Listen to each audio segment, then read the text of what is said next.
Chers amis de Sassanori, c'est avec grand plaisir que nous nous retrouvons cette semaine pour la paracha de Shemini.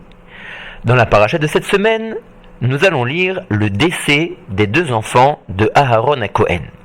En effet, Aharon, le grand prêtre du Ham Israël qui servait au Beth Amikdash, voit disparaître sous ses yeux ses deux enfants. Les deux enfants de Aharon, Nadav et Avihu, étaient des très grands tzadikim, des gens intègres, des gens pieux, des chassidim. Nos maîtres s'interrogent, pourquoi donc les deux enfants de Aharon sont morts sous ses yeux? Quelle était leur faute? Quel était leur manquement? La Gemara dans Eruvin nous dit, Lomé touché ne bene Aharon ou alacha bifne Moshe Rabban. Les deux enfants de Aharon ne sont morts que à cause du fait qu'ils se sont permis de dire une halacha devant leur maître Moshe Rabbeinu. En effet, celui qui est un élève n'a pas le droit de dire une halacha quand il est en présence de son maître.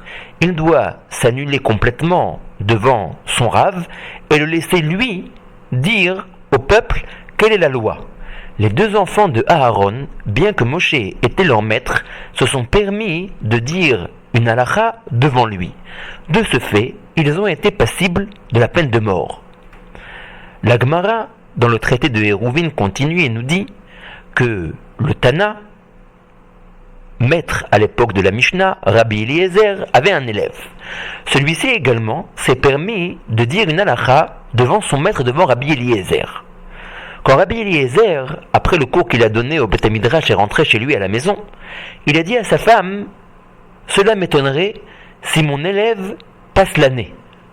En effet, puisqu'il a été moré une halacha devant moi, je ne pense pas qu'il passera l'année. » Et en effet, à la Gemara de nous dire qu'après quelques jours, l'élève de Rabbi Eliezer, qui avait dit une halacha devant lui, est décédé. La femme de Rabbi Eliezer lui a demandé, lui a dit, « Es-tu prophète? Comment savais-tu que ton élève allait disparaître ?»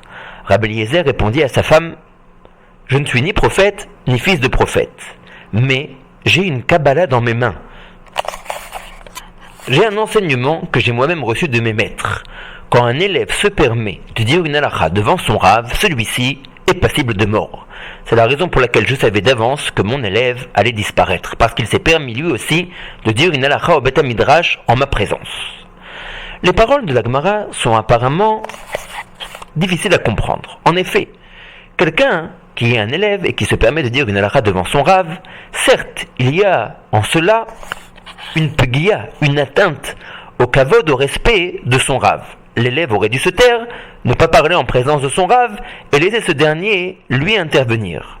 Mais pourquoi donc l'élève qui a enfreint ce commandement et qui s'est permis de dire une halacha devant son rave est passible de mort? C'est quand même une punition très sévère et très stricte. Deuxièmement, il y a apparemment quelque chose d'étonnant. C'est que l'on voit que quand une chose pareille s'est produite, qu'un élève s'est permis de dire une halacha devant son rave, le rave ne doit pas être mochel, il ne doit pas pardonner à son élève. Comment voyons-nous cela? Si, vraiment, dans un cas pareil, le rave devait être mochel à l'élève, alors Rabbi Eliezer, quand il s'est aperçu et quand il a entendu que son élève a été moré à l'halakha devant lui, qu'il a prononcé une halakha en sa présence, il aurait dû, sur l'instant, lui pardonner. De ce fait, l'élève n'aurait pas été châtié. Mais l'on voit que non. Bien que Rabbi Eliezer était tout à fait au courant de ce qui allait advenir de son élève, il ne lui a pas pardonné. Tout ceci est bien étrange. Pourquoi donc celui qui est moré à l'halakha devant son maître est-il passible de mort? Encore plus étonnant, pourquoi est-ce que le maître ne doit pas être mochel, ne doit pas pardonner à son élève dans un cas pareil? Le Midrash, dans Vaikra Rabba, nous ramène les paroles de Rabbi Akiva. Rabbi Akiva dit que les béné Israël sont comparés à un oiseau et que ceux-ci peuvent voler grâce au maître qui se trouve dans le peuple juif, grâce aux rabbanim, grâce aux talmidei chachamim qui sont dans chaque génération. Nous apprenons du Midrash, nous dit Rabbi Chaim Shmulevitz, que le Ham Israël est comparé à un oiseau, contrairement aux autres peuples du monde qui sont comparés à du bétail, à un animal qui n'a pas d'ailes. La comparaison que le Midrash fait, que le peuple Israël est à l'instar d'un oiseau, vient nous montrer que celui-ci a la possibilité de s'élever, qu'il n'est pas statique, qu'il n'est pas collé et ancré à la terre, à la matérialité, qu'il peut aller au-delà de ses capacités, qu'il peut s'envoler vers des hauts sommets. Mais voilà, pour atteindre ces hauts sommets, pour pouvoir prendre son envol, pour pouvoir dépasser et transcender la matière, le Ham Israël, comparé à l'oiseau, a besoin de ses ailes. Les ailes du Ham Israël, ce sont ses chachamim, ce sont ses maîtres. Un goy, lui, est comparé à un animal qui de toutes les manières n'a pas d'ailes. C'est la raison pour laquelle les goyim n'ont pas de maîtres, n'ont pas de sages dans leur peuple. Et même s'ils en ont, ils ne les écoutent pas. Parce que de toutes les manières, un goy n'a pas la possibilité de s'élever. Contrairement au Ben Israël qui, lui, est comme l'oiseau, il peut s'élever. Mais encore une fois, pour qu'il puisse s'élever, il doit chérir, protéger, mettre en avant ses maîtres. Parce que ce n'est que par l'intermédiaire de ces derniers que le Ben Israël, que le peuple juif peut s'élever. Nous comprenons donc maintenant la gravité de dire une halakha devant son rave. En effet, l'élève qui se permet de dire une halakha devant son rave, c'est comme s'il coupait les ailes de l'oiseau qui symbolise le Ham Israël. Il montre par cela que les chachamim ne sont pas importants. Il se permet, lui, un simple élève, de prendre la parole devant eux. Et il montre donc à tout le monde que le Ham Israël, entre guillemets, n'a pas besoin de ses maîtres.